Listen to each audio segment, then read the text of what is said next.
Hello, good morning everyone. Distinguished judges, colleagues, and fellow contestants. It's an honor to be here today and participate in this English speech contest to talk about a topic that lies at the heart of maternal and newborn healthcare, leadership in midwifery. In an era where global health challenges are increasingly complex, strong leadership in midwifery is not just important, it is essential. Leadership in midwifery goes beyond managing clinical care.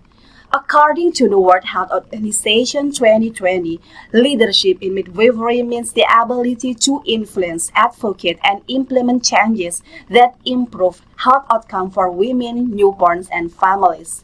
It includes decision-making, mentorship, advocacy, and system-level thinking. Midwives are not just caregivers, they are change agents. They lead communities, train future professionals, and support women through some of the most critical moments of their lives. So every year, there are an estimate 139 million births, and an estimate 289,000 women will die during pregnancy, childbirth, or soon after. 2.6 million will have stillbirth, and 2.9 million infants will die in the first months of life. Poor quality maternal and newborn care is a major factor for this death, and continued reduction in maternal mortality needs overall improvement in quality throughout the continuity of care and improve emergency services. Midwives are a vital part of country's health system. Midwifery is an evidence-based profession that improves maternal and newborn health outcomes, reduces complication and mortality. Midwives provide universal care for all childbearing women and newborns. Midwives also provide care to women with additional needs and complication accessing, responding, and working with other members of the multi-professional team to manage complications and emergencies. For an effective midwifery provision and services, midwives need all 10 elements of ICM's Midwifery Professional Framework 2021 to be in place: midwifery philosophy, competencies, education, regulation, association, midwifery-led continuity of care, research, an enabling environment, gender equality, and leadership. For more than a decade, leadership in midwifery has been a focus of the International Confederation of Midwives (ICM), embedded in its strategic priorities and an acknowledged priority of many national midwifery associations.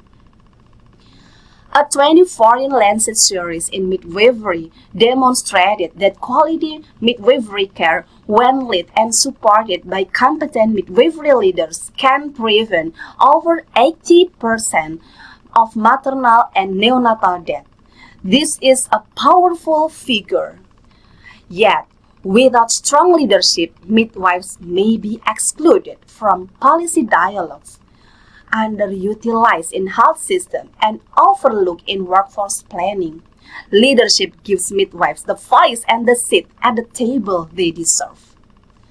So midwives who take on leadership roles can ensure evidence-based practice are implemented, culturally appropriate care is promoted, resources are allocated fairly, and the midwifery profession is recognized and respected.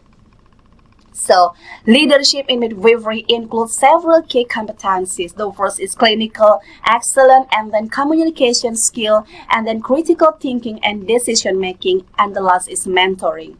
These competencies are supported by the International Confederation of Midwives, which promotes leadership development as a core part of the midwifery education and practice. The growth and preservation of the midwifery profession depend heavily on visible midwifery leadership.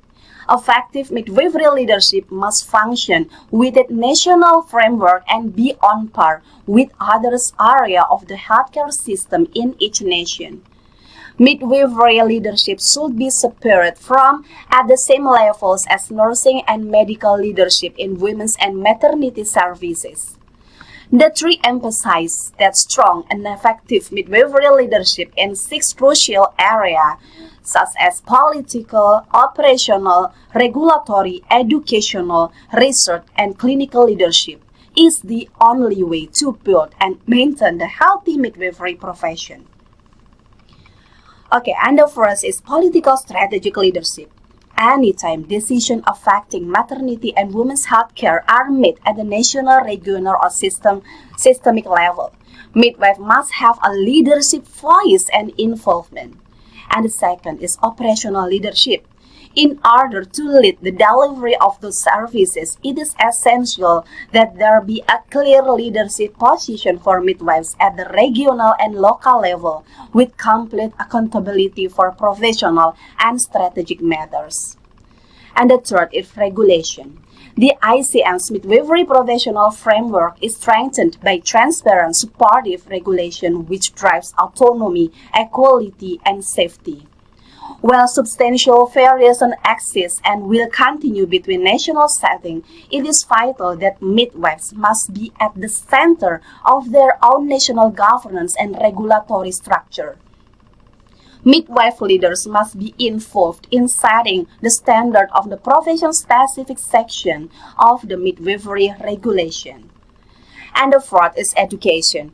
There is an international expert consensus on the fundamental importance of midwifery leadership in education and the role of midwifery educators in the provision of high-quality midwifery care.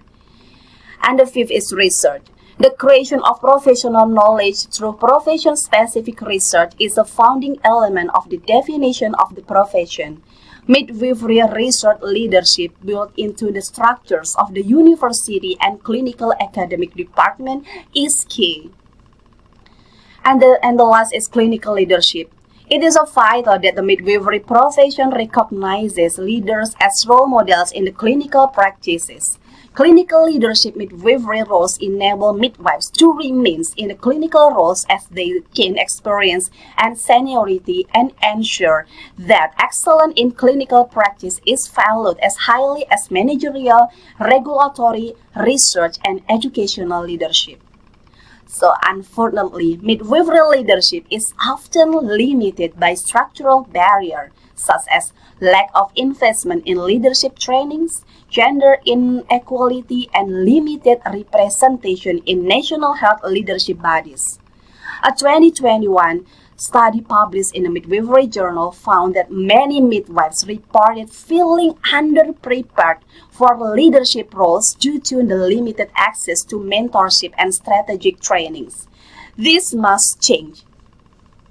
So, to strengthen the leadership in midwifery, we must to integrate leadership trainings into midwifery curricula and then encourage midwives to participate in health governance and policy making, and then support mentorship programs to help young midwives grow into the confident leaders.